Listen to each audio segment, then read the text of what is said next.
Assalamualaikum warahmatullahi wabarakatuh.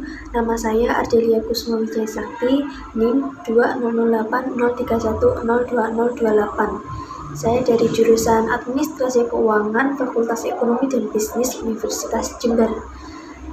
Di video kali ini, saya sedikit menjelaskan tentang artikel yang telah saya buat. Artikel yang saya buat bertema bisnis. Artikel ini dibuat berdasarkan dari jurusan saya, yaitu jurusan Administrasi Keuangan. Artikel yang saya buat berjudul Ikhtiar Berbisnis Online di Masa Pandemi. Berikut adalah sedikit penjelasan saya mengenai artikel yang telah saya buat. Pandemi virus corona di Indonesia telah terjadi sekitar kurang lebih 8 bulan. Hal ini berdampak pada pelaku bisnis. Mereka tidak bisa melakukan jual beli secara tatap muka dan mereka dituntut untuk melakukan bisnis online. Dengan melakukan bisnis online yang dilakukan oleh para pelaku bisnis akan mengurangi dampak penyebaran virus corona yang ada di Indonesia. Dari pembahasan isi, yang pertama adalah hal-hal dasar yang perlu diperhatikan para pelaku bisnis. Yang pertama yaitu penawaran. Dapat memastikan produk apa yang akan ditawarkan di media sosial atau di situs internet yang lainnya. Pastinya dengan memperhatikan bahwa barang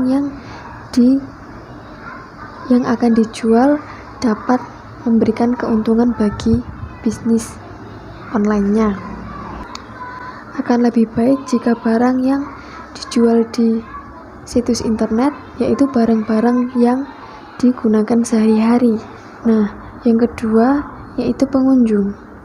Hal ini tidak dapat dikontrol oleh para pelaku bisnis karena banyak sedikitnya pengunjung dipengaruhi banyak hal. Perlunya melakukan desain yang menarik di produk yang dijual adalah untuk menarik pengunjung yang akan singgah di situs internet kita atau website kita atau media sosial kita.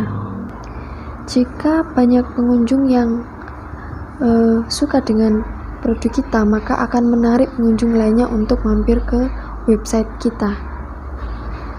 Nah, selanjutnya yaitu konversi, yang artinya mengubah pengunjung menjadi pembeli. Hal ini berkaitan dengan nomor 1 dan nomor 2, bahwa dengan melakukan inovasi pada produk yang kita jual, maka akan mendatangkan banyak pengunjung. Jika pengunjung tertarik, maka pengunjung akan membeli barang yang kita jual di situs internet kita. Nah, jika barang kita terjual, maka akan terjadi proses transaksi. Transaksinya kita juga harus melakukannya dengan online. Nah, yang selanjutnya yaitu strategi yang harus dilakukan oleh para pelaku bisnis.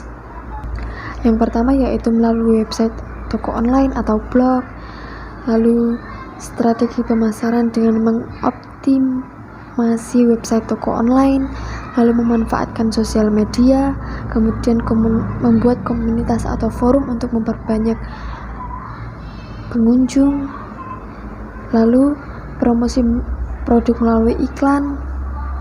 Kemudian, tambahkan konten yang menarik pada produk yang kita jual, lalu memaksimalkan jaringan dan relasi, lalu platform understanding, yaitu menjadi pelaku bisnis kita harus up to date, yaitu mengikuti perkembangan zaman. Kemudian, memanfaatkan Facebook untuk memasang iklan. Dan yang terakhir yaitu penutup. Simpulan yaitu berisi pelaku bisnis hendaknya mempunyai strategi yang jitu untuk memasarkan produknya, yaitu jangan lupa dengan tidak menyepelekan hal-hal kecil. Jika pelaku bisnis menekuni bisnis yang ia buat dari awal, maka akan membuahkan hasil yang maksimal.